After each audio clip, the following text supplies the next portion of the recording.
Hey everyone, welcome back to the channel. My name is John and this is your Modern Tech Breakdown.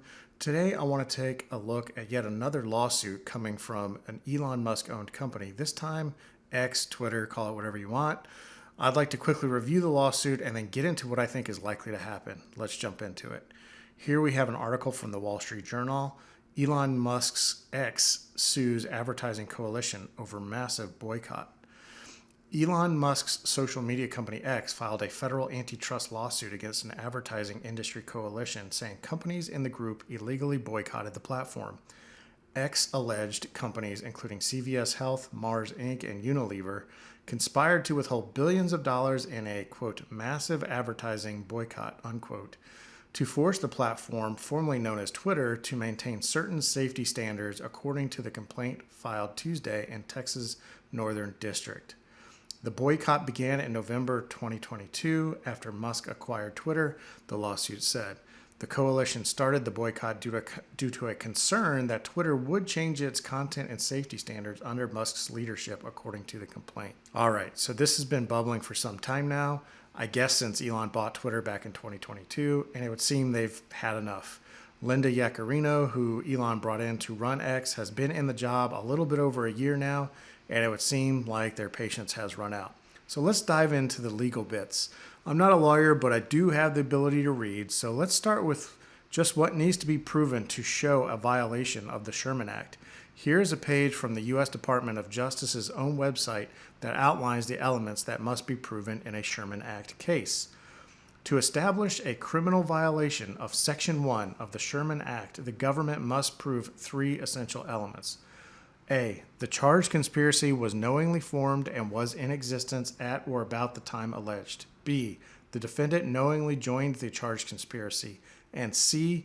The charged conspiracy either substantially affected interstate or foreign commerce or occurred within the flow of interstate or foreign commerce. That seems rather simple to prove in this case. The coordination between these firms was publicly stated, and it would seem that the results did impact interstate commerce. Now, the counter-argument would be that the firms in questions were not intending to fix prices or manipulate markets. They were merely concerned about X's policies.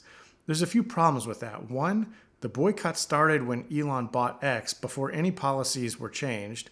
Second, the boycott appears to have lingered past the point where X has apparently put in the policies that these firms wanted. So the boycott doesn't seem to merely be attached to these censorship policies. And thirdly, perhaps most importantly, if we scroll down, we can see that according to the law, it doesn't matter what justification was given for the boycott. It seems like those are irrelevant. The per se rule. Price fixing, bid rigging, and market allocation are among the group of antitrust offenses that are considered per se unreasonable restraints of trade.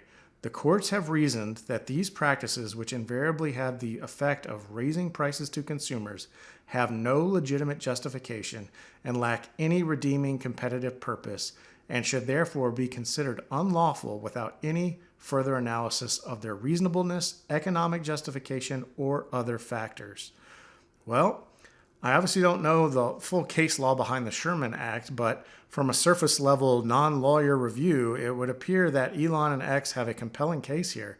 And given that, let's pivot and discuss to what is likely to happen.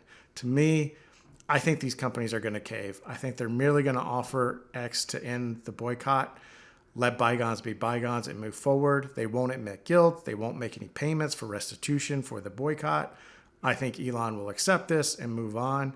I believe this because it's a lot wiser to merely tell your chief marketing officer to start advertising a bid on X than it is to risk going to trial over this where damages could come into play. This seems like a reasonable way to end this ordeal to me, and I think both sides would agree to it. And lastly, I'll wrap up with this. Depending on how this lawsuit goes, I think ESG investing could be next. There are elements of coordination across firms that resemble what is happening here with X. Obviously, the November election will play a big role in whether or not anything comes of that. But with that, I'll end this video. As always, thanks for watching. Please like, comment, subscribe, and I'll catch you next time.